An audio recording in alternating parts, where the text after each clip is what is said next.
Clive asked me many years ago if I would speak on this occasion, and I held on to the childish thought that the day would never come. I'm here on behalf of a wonderful circle of friends with which Clive surrounded himself for many years. When I first met him over 40 years ago, there were about 14 of us. It's grown. Women and men, young and old, straight and gay, some had money, some didn't have money.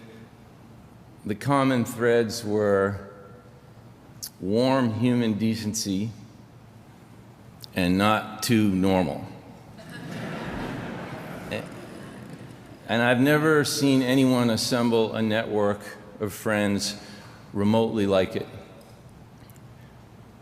Clive's vision for his friends was the same as it was for his artists.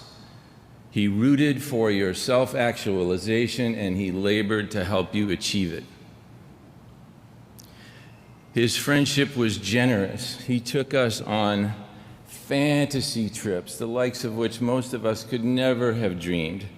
Sailing at night past the bright orange venting volcanoes on Stromboli and the Aeolian Islands north of Sicily, kayaking around Capri, scrumptious dinners at special restaurants, imaginative weekends with mentalists and hypnotists and ping pong and karaoke at his beautiful home in Pound Ridge, hosted by him and Greg, more times than I can count.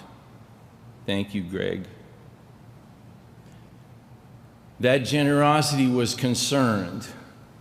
If you had a problem in life with your job or with your relationship, then he would bring the full power of his extraordinary interrogatory aptitude, his staggering analytical capabilities, and his powerful decision-making confidence to bear on your problem and give it his undivided attention. That concern, in turn, was courageous. He held himself to a standard of sacrificial friendship. He rejected a standard of superficial friendship. He insisted on telling you the truth about yourself as he saw it, even if it would inspire your indignation or hurt your feelings in the short term, in the interest of your long-term fulfillment and happiness. And there were times when his advice was so hard to hear that I'd stop speaking to him. But in the end, it unveiled the life I was meant to live and rescued me from the gutter of an addiction, and I am not the only one. That courage, in turn, was alive. He insisted that you live. Those 4 letters are actually right there in his name, live. Not in some hereafter, right here, right now. My husband and our 3 kids are here today, and when I met Jimmy almost 26 years ago, Clive pulled me aside and he said, "Look, you buy 2 first-class tickets to Paris, and you fly him to Paris, and you stay at the Ritz in Paris, and you show him all the beautiful sights of the city."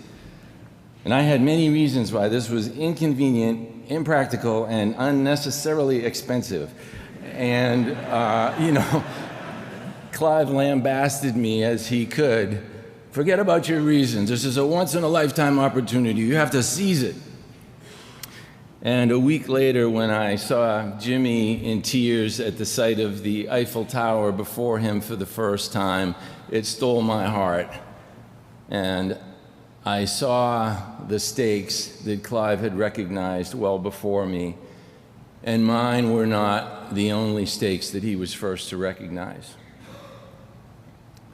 This was the story of this part of Clive's life, the music of friendship pursued at the highest level of its potential.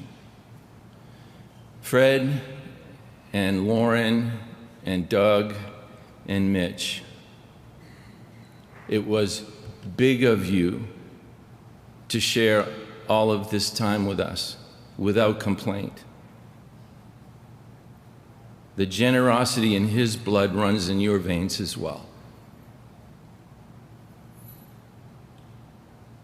And so on the occasion of his passing, on behalf of all of our friends, we extend our gratitude to you, his children, for your magnanimity in letting us have a piece of him for almost half the years he walked this earth.